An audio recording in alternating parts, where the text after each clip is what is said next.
Kristin is a World War I aficionado and expert, and I'm glad I brought this along because this is an authentic World War I primary source artifact. Welcome to the Everything's a Primary Source podcast, and what are we looking at here?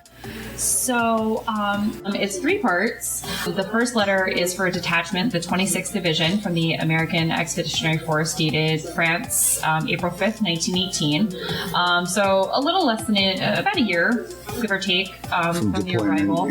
Yeah, the arrival of first folks into France. And I feel like this is just something students, again, amateur historians like myself, would really dig into, which I did. Welcome to the Everything is a Primary Source podcast, the show where we construct history through popular culture. I'm your host, Eric Salmonson. I'm a social studies teacher, historian, and pop culture enthusiast. Each episode, I sit down with everyday people to discuss the media, objects, places, and events that shape us and reveal what they say about the past, as well as who we are now. The Everything is a Primary Source podcast is, therefore, your history, my history, our history through popular culture.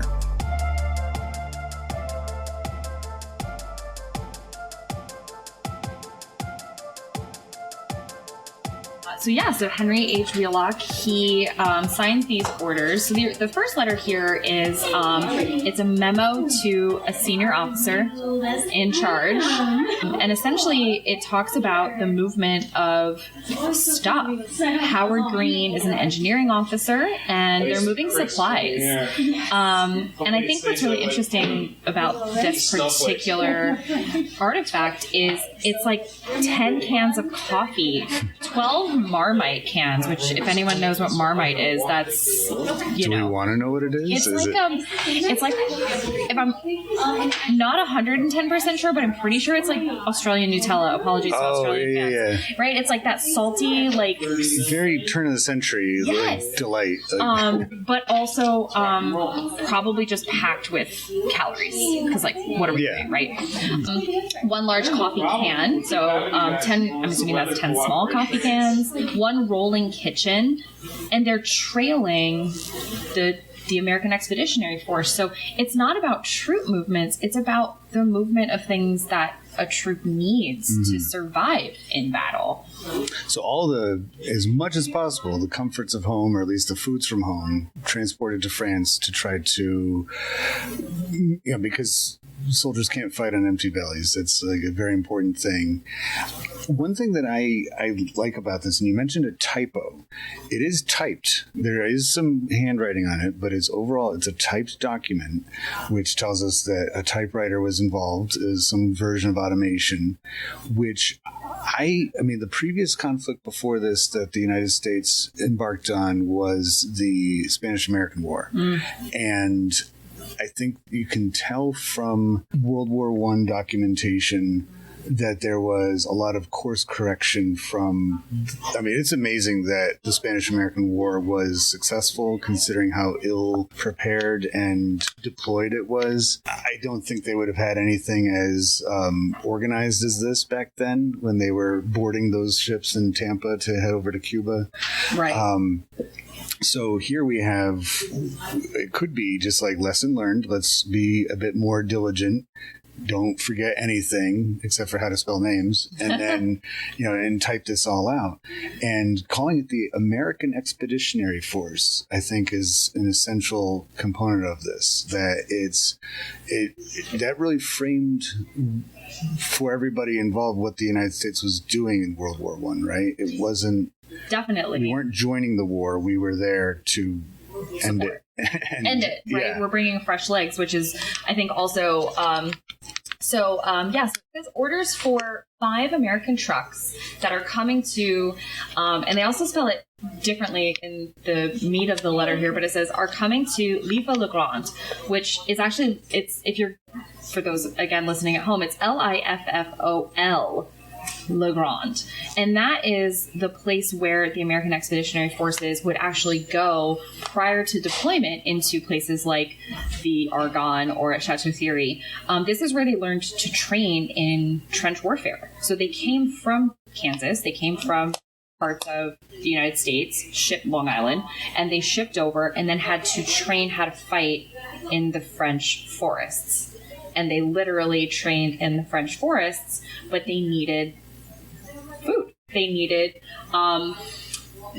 enough, what does it say? Or keep gas enough to get back to the front. So like also thinking about lessons learned, make sure you have enough gas in your car to get home.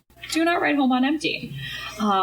This is, to your point about the Spanish-American War, the lead up to American intervention in World War I is slow. It's a slow burn. There's a lot of time between the Lusitania and the Zimmerman telegram. We teach that in a way where it seems very truncated, but there's years in between that. And New York State in particular had two factions that wanted to enter the conflict. They were the head of what was called the preparedness movement. Mm-hmm. So preparedness was like a sort of like enhanced version of the Boy Scouts, where they would send young men to these preparedness camps in upstate New York. Plattsburgh. Yeah, barracks there. To train, to like practice in the event that the movement in Congress moved towards. And that was a Rooseveltian idea, right? Theodore Roosevelt. And we just mentioned the Spanish-American War. That's him looking at that as, all right, let's test run this. And we need officers. We need people that, because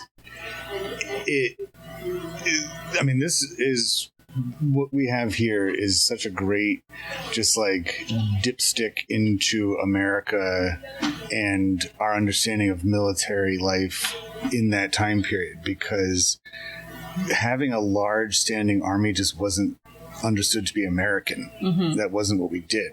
And yet we're in the modern era, as evidenced through all the stuff that you need, including gasoline. Right. That wasn't a factor back in 1898.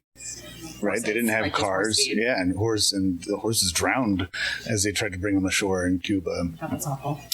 Some did, and I like the story of when Roosevelt and his Rough Riders arrive in Cuba.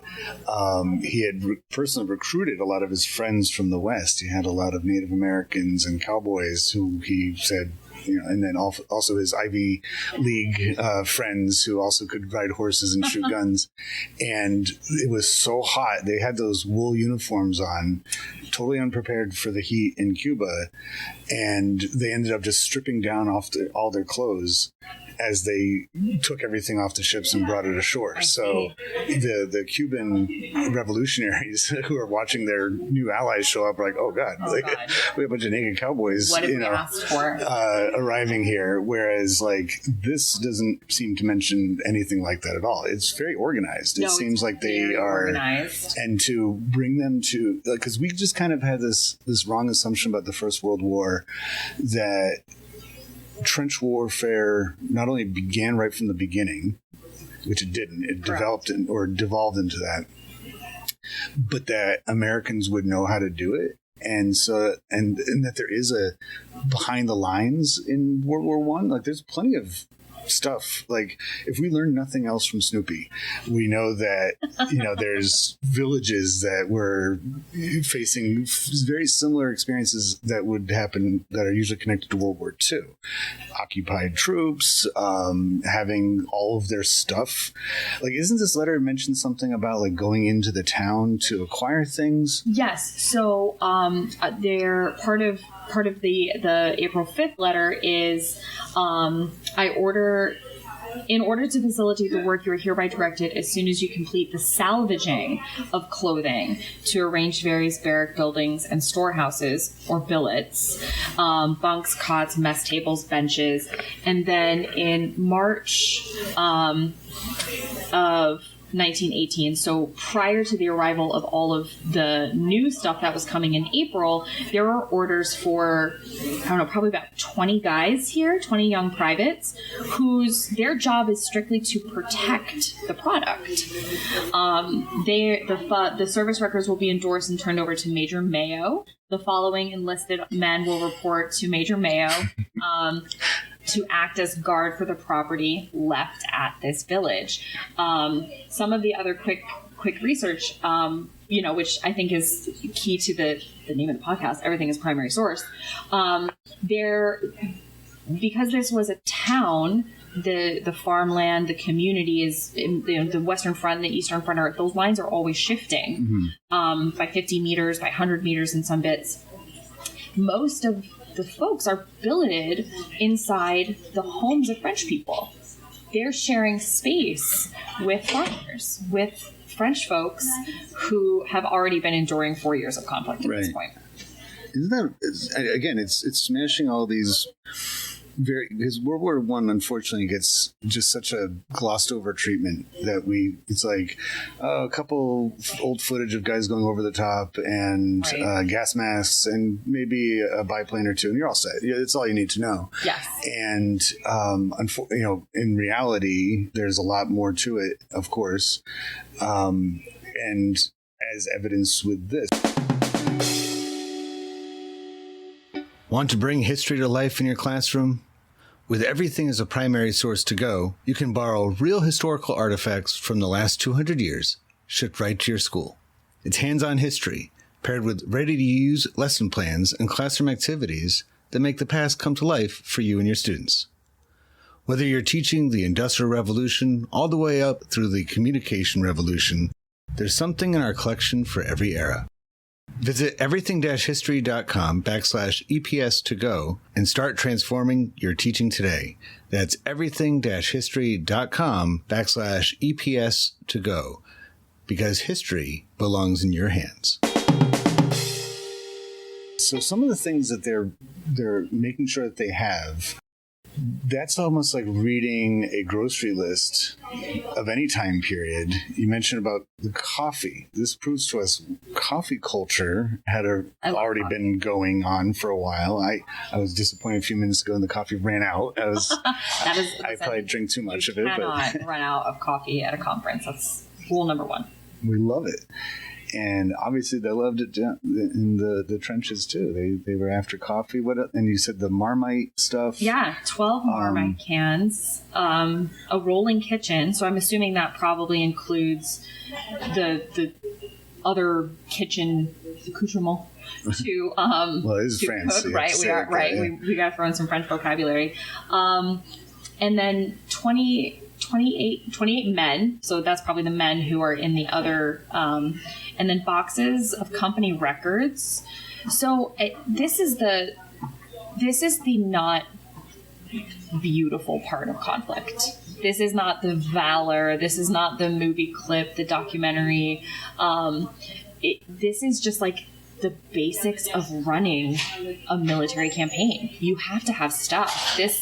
We talk about using primary sources, right? So you zoom in, and that's like small context. In the context of this tiny town is where the American troops are billeted, and they need this material to facilitate their training so they can go support the British Expeditionary Forces or the French, whomever. But if you zoom out from this is just like every other conflict. We're looking at continuity over time. Mm-hmm. Who's following the American Revolutionary Patriots?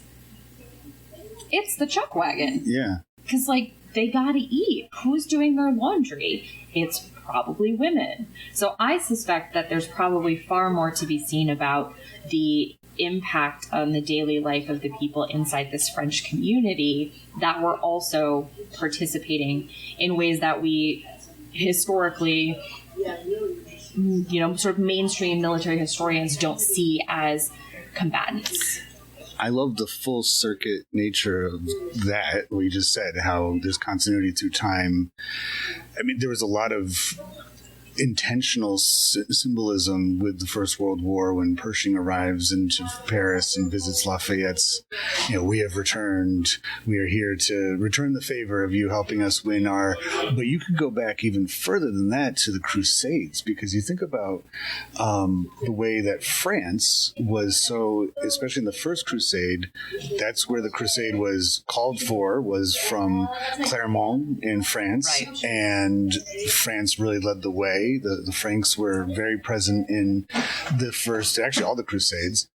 And it was crusading in the Holy Land that exposed Western Europeans to so many different items. Like coffee. That eventually found their way into their regular diets and became highly in demand throughout the medieval period into the Renaissance. The Renaissance is when the New World is created, and the seeds are planted there to have certain tastes and things that people want.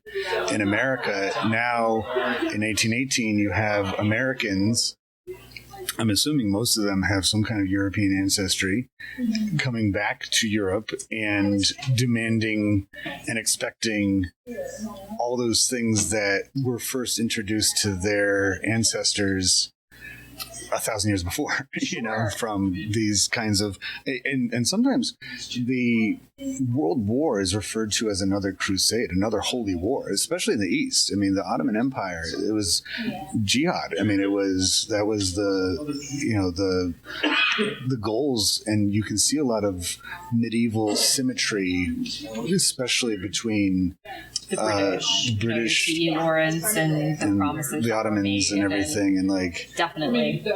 I find that World War I is so vast, and we could spend a whole hour episode on this supply train, these 25 men, and what happened to them in this one tiny little village. And that is at the cost, right, of what's happening in Greece, what's happening in the Ottoman Empire, what's happening on the Eastern Front, which there's still so many, in the Soviet archives. I'm sure that there is so much stuff that just has not made its way to the West, that historians haven't had a chance to get their hands on to complement what we're seeing that's already so well documented from the French and the British sources. The Imperial War Commission has done, I mentioned in another podcast, like the Herculean task of naming every single person. They're named on a wall somewhere, and if they didn't get, if they have a headstone, that's great. But if they didn't, they're named on a wall. And just to upkeep that is, and the same goes for the Americans. We have American monuments that are in France that are maintained by the Department of Defense, sort of the budget, and they're stunning. But we had a conversation prior to recording that Americans don't go. They go to Normandy, and that's perfectly acceptable. But there are other places where Americans drank coffee and died. And it's, we have that connection to World War II because so many of our grandparents were involved in that. And we forget that the veterans of this war, a lot of them were very outspoken opponents of another American involvement in Europe, because we've already done that. We've been there, and it was not what you think it's going to be, right? I think what you said was really interesting about the immigrant experience, because this sort of tense time of we don't have a traditional standing military. If we're going to war, we will draft folks if they don't volunteer. We've got the preparedness movement that's happening in Plattsburgh. But you also have immigrant communities inside of New York City, Boston, Philly, who are now having conversations about loyalty. Are you German? Mm-hmm. Are you German American? Are you American? How do you demonstrate that? How do you prove that? Are you British? Are you Italian? Are you going back over there to fight for your country? I'm using air quotes. Like, whose country is this? And then how do you convince your neighbor who they can't follow the family tree of the Habsburgs to find out who an archduke is? How do you convince your neighbor that, like, their son's life is vital? That's Woodrow Wilson, right? This is the war for this new idea of democratic nationalism and the new century that will come. You gotta invent it. All of these things you're mentioning, I think, would add to a thesis that World War I is the actual arrival. It's not January 1st, 1901. It's arguably November 1918. That's what I would say. And then the Paris Accords of the following year, the Versailles Treaty, that whole experience, that's the entry to the first, or to the 20th century. 20th century. I mean, you have Ho Chi Minh, who doesn't get an audience with Wilson. He's at Versailles. And he's like, hey, we're doing democracy. I'd like the French to leave. Can they leave? And everyone's like, no. I meant for France us. is actually going to get a little bit more land. They're going to get a little bit more. And that is something he goes home with. What are the repercussions? They could have never known. But it is a pivotal moment. My students ask all the time, like, who's the person in history that, like, where it all hinges? And it's Gavrilo Princip on a corner with a sandwich. What was the sandwich? Don't know. I would love to know what kind of sandwich it was. We joked about this all the time. Wasn't the driver of the car actually went the wrong way? Yes. And he just kind of, like, I mean, I can never say his name. You just did, so say it again. Gavrilo Princip. I'm probably also not adding enough Serbian flair onto it. Yeah, he was going to kill the Archduke. That was what he was trying to do. Correct. But he thought he had missed his opportunity, but then there was a detour, and the driver actually, he's like, oh. So, Kabrinovich is one of the other conspirators, and he is supposed to throw the bomb, like a grenade, that's supposed to land in the car and explode and, c'est la vie.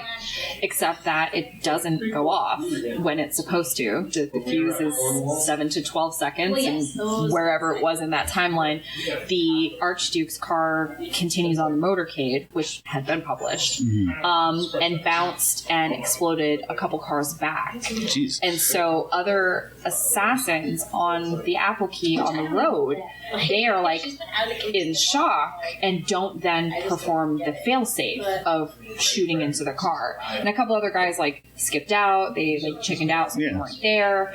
And then the cars blow past Princip. And so they regroup. Kabrinovich does his part. He jumps into a river. He takes the cyanide. Like, he's fully committed. Except the cyanide is old and doesn't work, and he just pukes it up. And he's now got a broken leg, and he's picked up. And now the other guys are like, oh my God, he's gonna tell. Like, they're gonna beat him. Have they ever made a movie out of this? Because it seems like like hour would be a movie. Best movie. Right? No, not to my knowledge. There's like a 1990s History Channel that I will play until the CD breaks.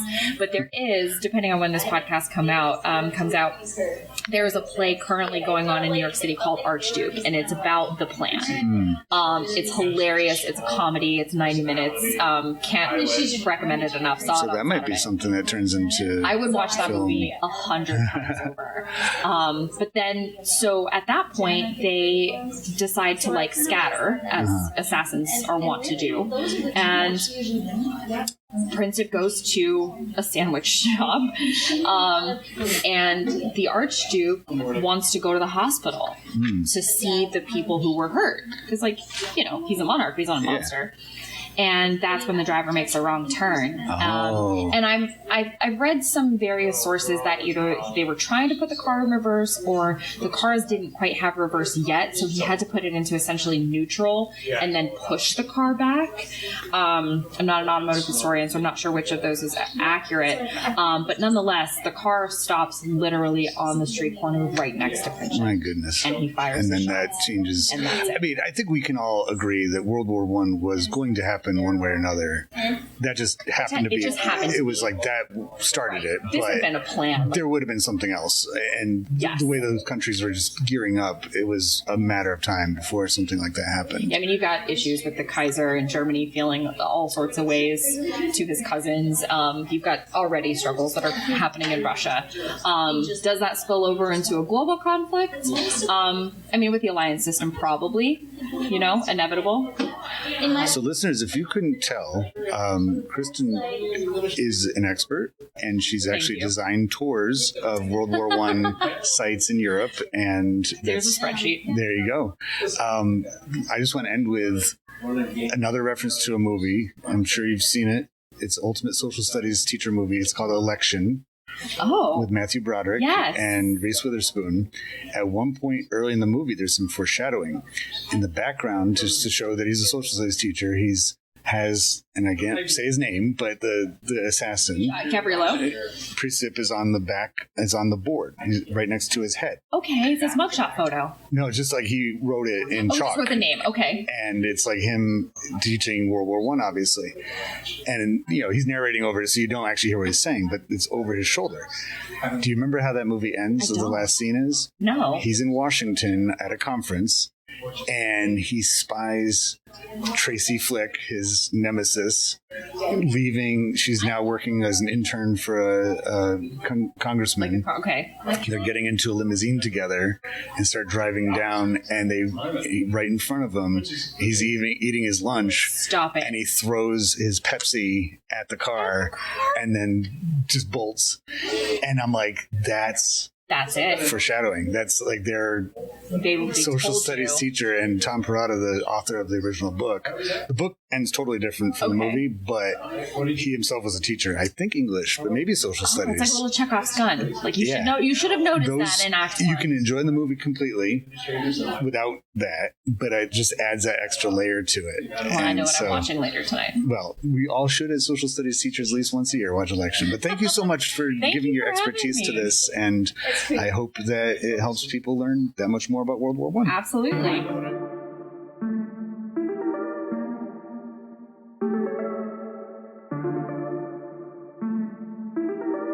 Popular culture, by definition, connects and unites us, and proves that people of different backgrounds, in fact, have a lot in common with one another. I hope you enjoyed this conversation, at least in part, for that reason.